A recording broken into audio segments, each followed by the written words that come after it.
Hello, so we are now looking at chapter 37, which will be the concluding video of Around the World in 80 days. The whole idea of doing it in shorter videos was that, you could do it over 2 days. It wouldn't kind of, if I had instead put out a 1 hour long video, it would kind of put too much of pressure. And then you think, kal kar lenge, kal kar lenge. So, ye chote videos, it wouldn't, psychologically, they don't put that kind of a pressure on our mind. At least that's what I think.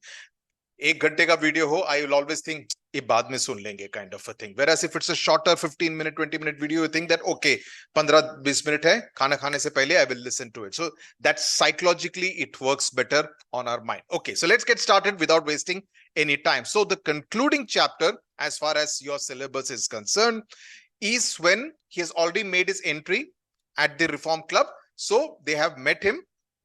So the reader will remember that at 5 minutes past 8 in the evening, now it's a flashback. What he's now doing is a flashback. He's telling you what happened before Fogg arrived there. How did Fogg arrive there? He was thinking that he has missed the deadline. How did he arrive there? That's what is going to be told in this particular chapter 37.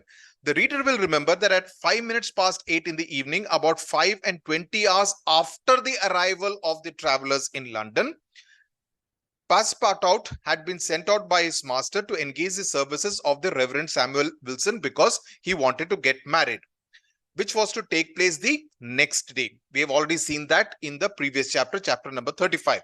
With his hair in disorder and without his hat, he ran. Passepartout went on his errand disenchanted. Errand means chota sa kam.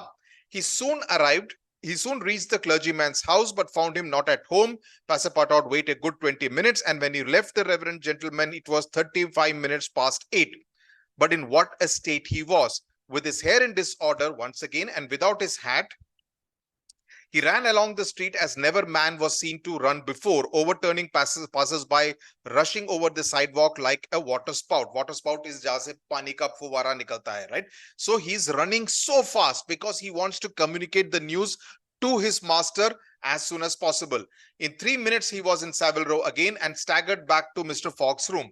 He could not speak. What is the matter? My master, marriage impossible. Impossible, impossible for tomorrow. Why so? Because tomorrow is Sunday. Monday? No, today is Saturday, tomorrow is Sunday. Saturday, impossible. Yes, yes, yes, yes, cried Passepartout. You have made a mistake of 1 day. We arrived 24 hours ahead of time, but there are only 10 minutes left now. We reached 10 minutes, 24 hours before, but now, right now, to meet the deadline, we have only 10 minutes left now. So he seized his master by the collar and he was dragging him with irresistible force because he wanted him to be there at the club. Fogg, thus kidnapped. This kidnap does not mean literal kidnap. It's meaning like, he has been kind of taken away by force by his servant without having time to think, left his house, jumped into a cab, promised 100 pounds to the cabman, and having run over 2 dogs and overturned 5 carriages, reached the Reform Club. So they reached very fast doing all this kind of action. The clock indicated 9:15 when he appeared in the great saloon. Phileas Fogg had accomplished the journey around the world in 80 days. Phileas Fogg had won his wager of 20,000 pounds. How was it that a man so exact and fastidious means someone who is very particular about, how you do certain things. It is something which is, you have to be, in terms of detailing, very, very particular.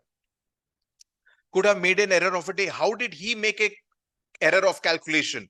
How came he to think that it would be better that how come he thought would be a better line that he had arrived in London on Saturday, the 21st day of December, when it was really Friday, the 20th, the 79th day only from his departure.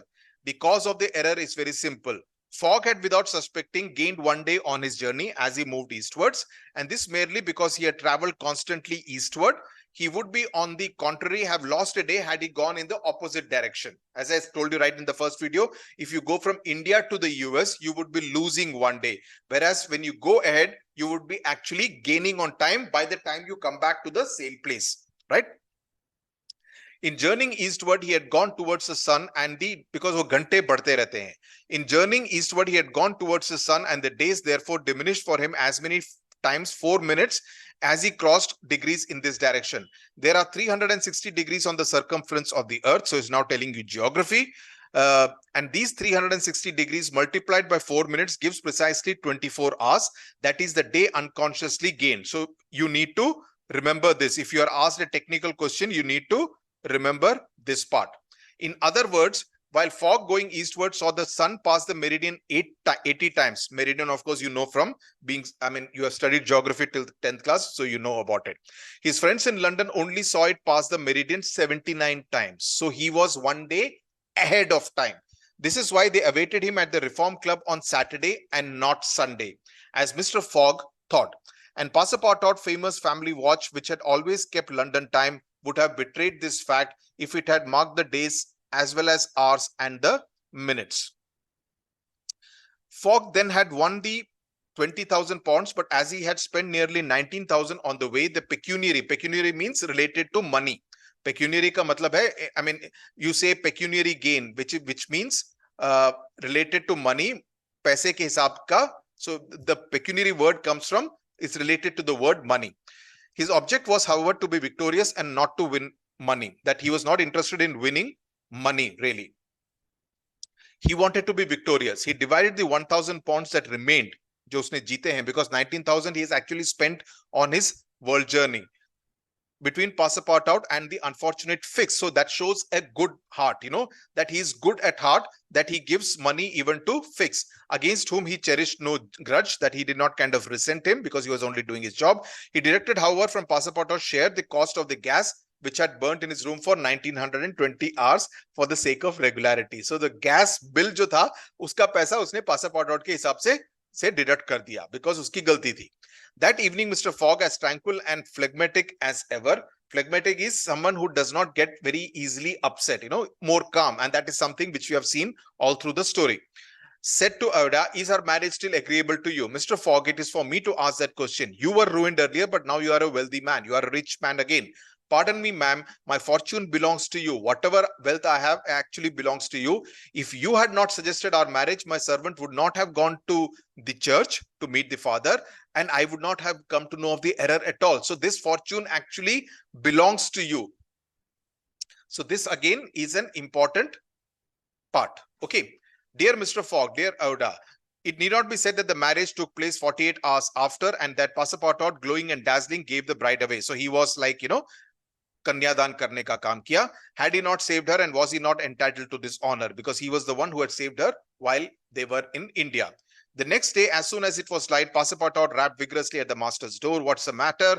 What is it, sir? In this instance, we found out that we may have made the tour in only 78 days. No doubt, but by not crossing India. But if I had not crossed India, I would have not found Auda, and she would not be my wife. So he believes that that is fine. That was a good thing they did out there. Phileas Fogg had won the wager and had made the journey around the world in 80 days. To do so, he had employed every means of conveyance: steamers, railways, carriages, yachts, trading vessels, sledges, elephants. The eccentric gentleman had thoroughly displayed all his marvelous qualities of coolness and exactitude. Means someone who does things in a very particular and a very meticulous manner. But what then? What had he really gained from all this trouble? What had he brought back? Well, nothing, say you? Perhaps so. Nothing but a charming woman. So now he had a charming wife, who, strange as it may appear, made him the happiest of men. Truly, would you not for less than that make the tour around the world? So he says the tour was worth it because he had now become the happiest of men, a very happy husband. So with this, we come to the end of this novel's extract of 4 chapters around the world in 80 days. I hope aapko samajh mein aa gaya hoga. Look at the question and answers that I have written. But for understanding, I want you to listen to the video, and I hope you listen to all the 4 parts of the videos. And any doubts, obviously, you can ask me anytime. Thank you very much. Tata. Bye-bye.